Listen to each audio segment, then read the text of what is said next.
Hi everyone, it's Tracy Learn. And Peter Murray. Hi, Tracy. Hi Peter, how are you doing? I'm doing fine. How are you doing? I'm fantastic, thank you. And I have to say the Bitcoin price is still looking very, very good. It's now doing the sideways tango at 1,274. It is indeed, and it's been doing it for a while, so a few days. So it's been, in fact, it hasn't gone over 1,300 for the last while, the last week. So yeah, pretty nice sideways move. It's just a nice sideways move and it stays strong. And I wonder what is happening in the world of Bitcoin. Let's see the news. Okie dokie, here we are on our Facebook page, and the first story is all about a Swiss apartment provider now accepts rent in Bitcoin. This is pretty interesting. It is interesting, and I see they've partnered with a company called Bitcoin Swiss to actually do this. And it's just more adoption, Go on holiday in Switzerland with your Bitcoin. Well, I think it's actually a very smart move for the apartment owner or the provider to actually get their rent in Bitcoin, because 1 month, they're going to get the rent, and then the next month that rent is actually going to be worth more. Well, the thing is also, it's a very good marketing move because you're the first mover in a new area. So yeah, that's very cool. Yes. But also Switzerland is also embracing Bitcoin in a big way. Switzerland is really embracing Bitcoin and, pushing heavily for Bitcoin regulation. And to be first, there's a race between Switzerland and Japan who's going to come out with the first regulations. Yes, absolutely. So here's an article, why all this hype about Bitcoin? And really, this is just a summary of what happened in the first week of March. I mean, there was lots of action. Firstly, the Bitcoin price passed the gold ounce price. Very many people got excited about that, pushed past the 1,300 price point. And also the number of Bitcoin transactions per block surpassed the 2,250 mark. So it was a week of firsts. That's amazing. It was a week of firsts, so well done. And a very good blog post that. Actually, Tracy, I must commend you. Your blogs this week has been good. So I hope people that are following our page are also subscribing to the blog and getting some additional information there. Because like we always say, it's a free Bitcoin education. And of course, don't forget our YouTube channel. Yes, absolutely. Okay, so Bitcoin soars to all-time high as talks of inclusion in exchange-traded funds intensifies. So the interesting thing now is that, right in the beginning, they were saying, oh, no, not too many, that they don't believe that it's going to happen. The poll was very low. Now, all of a sudden, there's a whole lot of excitement and people think it might happen. So we just have to wait a few more days. It's now the 13th of March. So it's Monday, the 13th of March. I think it was always Monday the 13th of March because the 11th of March was a holiday. It's a Saturday. It was Saturday. So the federal government doesn't work on a Saturday, so the next business day is on a Monday. Yes. Okay, the world's largest shipping company tracks cargo on blockchain. Now, this is actually excellent, what they're doing. They've done the Danish company Maersk that's doing this. Maersk, yeah. And they're in partnership with IBM. So, two big companies involved in tracking logistics on the blockchain. Wonderful. And actually, Maersk is accounts for 15.8% of the world's global shipping fleet traffic. So there's a lot of blockchain business. A lot of blockchain business. And also nice to know where your stock is, where your cargo is. Mm-hmm. Okay, here's one of those blog posts, Bitcoin adoption in Germany. So, yeah, if you're interested in learning what's going on in Germany, or you're on your way there, or you live in Germany, we'd like to hear from you. And just read this blog post and click on a few of the links that are in there. Because Germany is actually moving ahead in a big way, particularly Berlin. Oh yes, and they all are running. But there's a race between Berlin, Paris, London. Who else to be the fintech capital of the world and Europe? Yes. And here's an article: the first Bitcoin store of the world opens in Vienna. This is very So interesting. actually, yeah, it's actually all sorts of things they've got there. Anything to do with Bitcoin. A lot of, obviously the hardware wallets and pictures and T-shirts and that type of thing. So they're looking for things to sell, obviously. We can now use Visa to pay Bitcoin network transaction fees. And, people have been complaining now. They believe that the fees are going up tremendously, like up to $1. Yeah, well, I'm not surprised because if you look where the Bitcoin price is, but then again, you can still send $1 million for $1 fee, so it's still cheap. Yeah, and I think that's what you need to think about. But you know what? It's because the Bitcoin transaction cost was so tiny, so tiny that moving up to $1 seems to be quite a big leap. But anyway, then Bitcoin adoption in France. Here's another blog just pulling together all the stuff that's happening in France. Also, Paris is another hotspot. Yeah, like I said, between Paris, Berlin, and London, they're all running to the finishing line as Europe's fintech capital or Bitcoin capital. Yeah. Yes, and call it that fintech way. too. Yeah, and fintech too, because they're also doing a lot of work in with fintech. So this is what I was talking about. The average Bitcoin transaction fee has exceeded $1. So now Bitcoin transactions are costing $1. I wonder how long it will take before one Satoshi is $1. Yes. And then this is the Bank of Japan. They're just saying that with the fact that the DAO was hacked, it's just very, very important to make sure that threats against the blockchain are curbed. And I mean, now we're hearing a whole lot of stuff about the Ethereum blockchain under threat again. That's very interesting. Yeah, Ethereum seems to be under constant attack. It is. Seems to be. But they're pretty strong though, Peter. I mean, they're still around. And people are saying the prices for Ethereum is very strong. I think there's a lot of corporates using Ethereum, a lot of development happening. So yes, a lot of banks are involved too. Okay, Hyperledger blockchain project announces its first graduate project. Let's have a look at this. And it was announced in a blog that Hyperledger Fabric, one of 5 of its incubator projects, will be released at the end of the month. Oh, so the Hyperledger Fabric is designed to be used as a foundation for distributed applications. Yeah. So that's all kind of technical stuff. Maybe over my head, I think. Okay, Breeze Bitcoin wallet to deploy a production-ready Tumblet anonymizer. This is now the big flavor of the month. People want to tumble their Bitcoins to get anonymous transactions. So we'll see what happens with this, because I don't think governments are completely happy with this development. Yeah, definitely. So that's going to be interesting to see what happens in that space. Yeah. Well, you know what? People are wanting to be anonymous. They don't want anyone to see what they're doing. Just to explain to people what a tumbler is, what basically happens is your transaction, when you send to a tumbler, is then scrambled with a bunch of other and basically tumbled around with a bunch of other transactions. Your Bitcoins are then sent back to you from a different address to obscure the origin of it. So something like that. Yes. Okay, Bitfinex adds Dash to its crypto offerings. And Bitfinex is still around, and they are a Hong Kong-based exchange, and they've just added Dash. So Dash seems to be moving up in prominence. Dashing up in prominence. Yeah. Dashing up in prominence. They are. Dashing dash. Now, this is something that I read this and I thought, well, really, do I even need to understand this?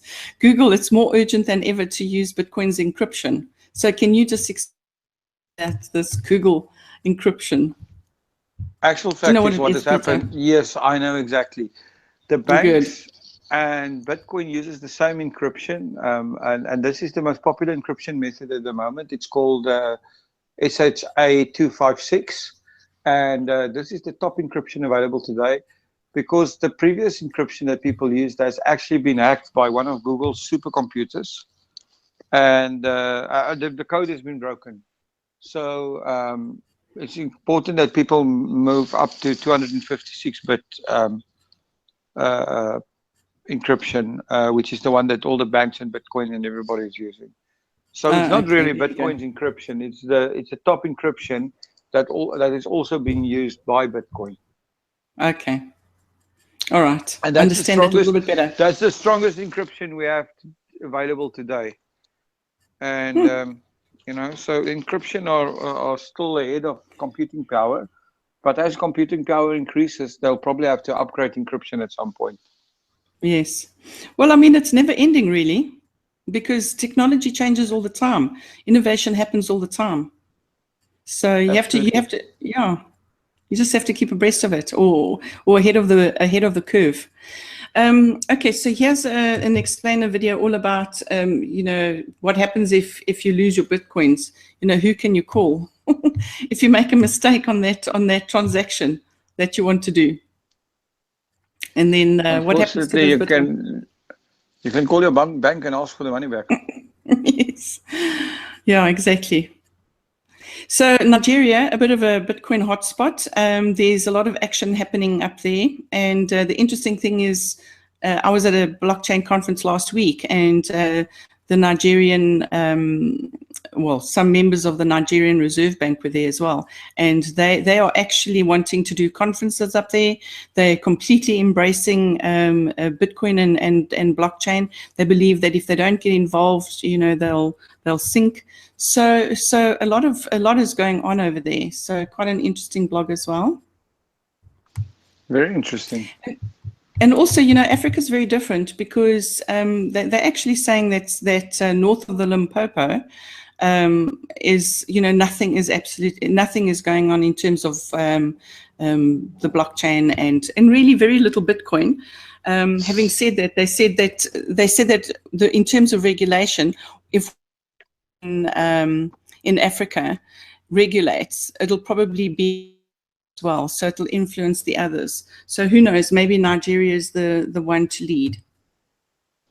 That's very interesting. Well, the Reserve Bank in Nigeria came all the way to South Africa to listen to a blockchain presentation, so they must be interested. Yeah, they definitely are. So Bitcoin goes into hiding in crisis-stricken Venezuela. They've actually just closed one of the Bitcoin, the only Bitcoin exchange. However, people are still, and of course, remember just a couple of weeks ago, they were raiding Bitcoin mines, mining farms, and closing those down and actually arresting people.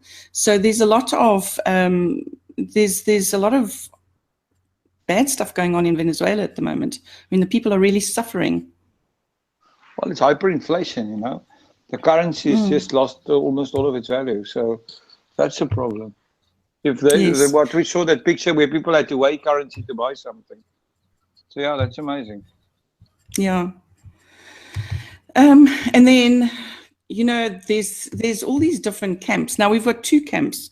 We've got the Bitcoin core camp, and we've got the Bitcoin Unlimited camp.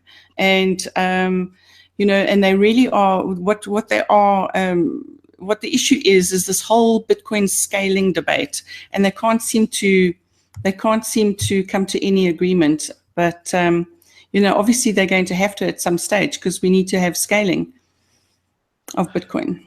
Yeah, I think for people that don't understand what this is about, currently Bitcoin transactions are taking longer and longer to confirm, because there's just so much transactions on the network. And what's happening now, these segregated witness, and the fight between these two camps are between how to actually scale Bitcoin and getting that transactions flowing faster. And this is a point of contention between the Bitcoin developers, and it's going to be very interesting to see what happens with that. Well, you know what? I'm sure it's going to unfold in the next few months anyway. But the good thing is Bitcoin is still a democracy, so nothing can happen unless people agree. That is correct. And that's really the good thing about Bitcoin. So this is Crypto Valley Association building a concentrated blockchain ecosystem in Switzerland, in the canton of Zug. Where's that, Peter?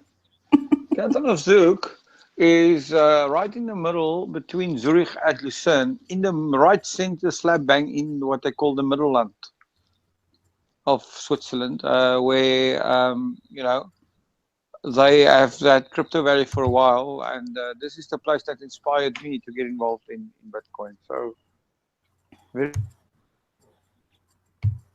actually, just right between the lakes and the mountains, and very beautiful in springtime if you want to come. Definitely, I'm on the next plane. Excellent. I'll meet you at Zurich Airport. Good. Cyber criminals go digital, lay Bitcoin traps for investors. It says, yeah, more and more investors take to digital currencies like Bitcoin, leading to a sharp rise in their prices. Post demonetization, cyber criminals are also exploring innovative ways to pick virtual wallets. Pickpockets on the internet. What's new? Pickpockets. In Delhi, who lost 8.5 lakh. Yeah. To a Bitcoin miner.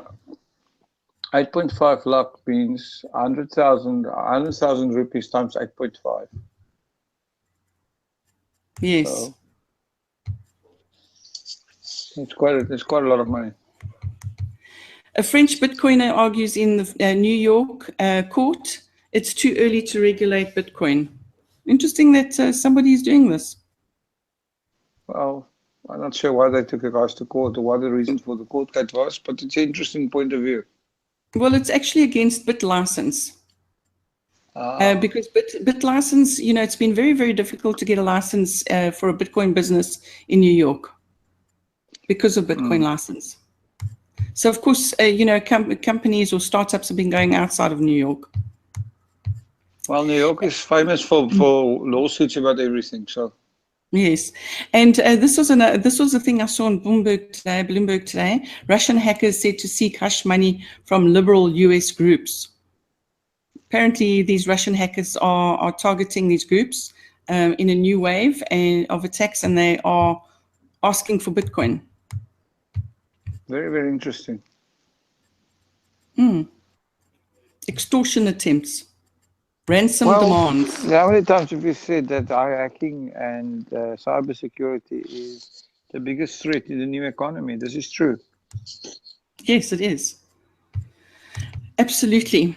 And then here was a poll. Actually, it was something that was put out by BTC China CEO Bobby Lee, and really just saying, what is actually driving the price. And a whole bunch of people responded. And they said that 1,500 said that it was global and decentralized nature. And that's the reason why it's successful. A new store of value choice. So yeah, that's why they say that why the price is going up. I wonder what Bobby had to say about it himself. Yes. I'd love to hear his opinion because he's very opinionated. But Bobby, send us your comments there. Why do you say? We'll have to follow him on Twitter. We'll have to send him a message. Yeah, send him a message on mobi.me. I will actually do that. Have you downloaded your mobi.me app yet? Yes, I have, and I got some bits from Bobby. Thank you very much. Yes, some bits and some bobs. No, I've got some bits from other people too. Oh, okay. So Japan's biggest bank to open banking processes to fintech app developers. Now, this is a very, very interesting move. So the bank, what they've done is they want to encourage developers of financial technology solutions through smartphones. And they actually are going to allow them to gain access to data and core banking processes, including payments and remittances. So that's actually very interesting what they're going to do here. And I think quite different. It's definitely different to what I read the other day in the UK, where the banks are actually trying to close down fintech companies because they're scared of competition. So So they are closing their bank accounts and stuff like this. So in Japan, it's Yes, totally different. The banks are open, the country's open, everything wants to, but everyone wants to Bitcoin in Japan. I think other countries could learn from them. most definitely. I mean, honestly, I mean, what bank actually opens up their processes? You know, I think that's fantastic. But I mean, obviously, they are moving ahead at a rapid rate, and it's maybe it's just the whole maturity level. I think so. Dubai government claims title of blockchain's global capital. This was in an event because that's what they want to be. You know, that's what they want to be. Dubai want to be, you know, at the forefront of blockchain technology. Yes, I've heard that today as well. People are saying that Dubai really wants to embrace blockchain and, wants to forge ahead. Yeah, well, I'm going to Dubai in a couple of weeks. So actually, no, less than a couple of weeks. So I'm really looking forward to that. Who knows? I might bump into some blockchain people. So you're going to the blockchain capital of the world. I am indeed. I am indeed. Interesting. The self-proclaimed blockchain capital of the world. Yes. And actually, I think that's our last story, Peter. Let's just move up That's here. our last story. Okay, that's excellent. Yeah. It's pretty late because it's past midnight for you and getting close to me. So, yeah, this has been a different news. It has been a different news, and I'm going to say ciao, ciao, and good night, and let's talk tomorrow. Yes, absolutely. All right, Peter. Cheers, then I'll talk to you tomorrow. Ciao, ciao. Cheers.